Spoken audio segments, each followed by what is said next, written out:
ఇంతమందిని కలపగలిగి మీరు చాలామంది చేశారు.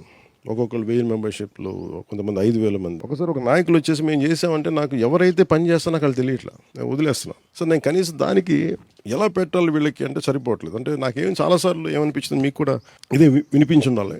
చాలామంది యువత తాలూకు శక్తిని పట్టుకొని ఒక నాయకులుగా ఎదిగి వీళ్ళని వదిలేసి వీళ్ళు మా కింద చేశారు, అది వదిలేశారు అందరూ. నేను ఎప్పుడంటే లాస్ట్ మైల్కి వెళ్తాను నేను. సో నాకేమనిపించింది, అసలు ఇలా పనిచేసే వాళ్ళకి ఒక ప్రత్యేకమైన ఒక గుర్తింపు ఇస్తే తప్ప వాళ్ళు తెలియరు మనకని చెప్పి పార్టీ స్ట్రక్చర్లో భాగంగా అని చెప్పి నేను వారికి సాధక్ అని పేరు పెట్టాను. సాధకుడు ఏంటంటే ఒక తపస్సంపన్నుడు అవ్వడానికి ముందు సాధకుడిగా మొదలు పెడతాడు. అంటే ఉన్నతమైన స్థాయికి వెళ్ళడానికి నువ్వు ముందు సాధకుడు అవ్వాలి. ఫస్ట్ నువ్వు ఉద్యమించాలి. ఉద్యమించిన తర్వాత నువ్వు సాధకుడు అవ్వాలి. అంటే గట్టి పరిస్థితులు నేను సాధించేది చెప్తాను. క్షేత్రస్థాయిలో తమ పరిధిలో ఉన్న సాధక్ తాలూకు పని ఏంటంటే అని మీరు చేసేది సాధక్ అని నేను గౌరవంగా పిలుస్తాను. నాకు ఎలా ఉంటుంది, సాధకులైన నా జన సైనికులారా, ఉద్యమించిన ఉద్యమకారులైన నా ఉద్యమీలారా, నాకు చెప్పడానికి బలం ఉంది. ఒకసారి రైట్ పదం, రైట్ డిజైన్ లేకపోతే బలం రాదు. మీరు అమ్మవారి శ్రీచక్రం చూశారు, మీరు ఎక్కడైనా చూడండి, టెంపుల్స్లో కానీ ఒక గ్రేట్ డిజైన్, ఒక యాపిల్ ఫోన్, ఏదైనా సరే design is very important, name is very important.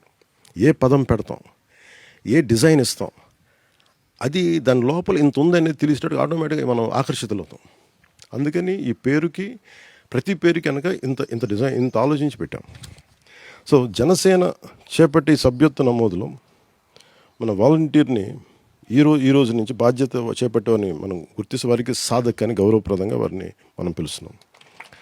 క్షేత్రస్థాయిలో తన పరిధిలో ఉన్న సమూహాన్ని ప్రేరణ కల్పించి, పార్టీ సిద్ధాంతాల పట్ల ప్రేరణ ఇచ్చి, కార్యక్రమాల పట్ల ఆకర్షితులను చేసి, సభ్యుల్ని చేసే బాధ్యత కలిగిన వారిని గౌరవించాలని సదుద్దేశంతో వారికి సాధక్ అనేది నేను నిర్ణయించడం జరిగింది. అలాగే పార్టీకి అప్పగించిన బాధ్యతను, నిర్దేశిత లక్ష్యాన్ని సాధించాలన్న తపన, పట్టుదల కలిగిన వ్యక్తి సాధక్.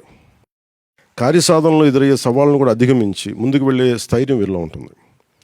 అండ్ నిజంగా ఇలాంటి వాళ్ళు లేకపోతే నన్ను తెలంగాణ బోర్డర్లో ఆపేసినా, రేపు పొద్దున వైజాగ్లో ఆపేసినా, లేదంటే ఇక్కడ కూర్చొని ఇప్పటంలో ఆపేసినా, మనం ఇలాంటి సాధకుల బలం లేకపోతే అసలు ముందుకు వెళ్ళేవాళ్ళం కాదు. సో అందుకని ఇలాంటి సవాళ్ళు అధిగమించే ముందుకు వెళ్ళే స్థైర్యం వీళ్ళలో ఉంటుంది. తన పరిధిలో తన శక్తి సామర్థ్యాలతో పార్టీ ఇచ్చిన లక్ష్యాన్ని చేరుకుంటాడు సాధక్.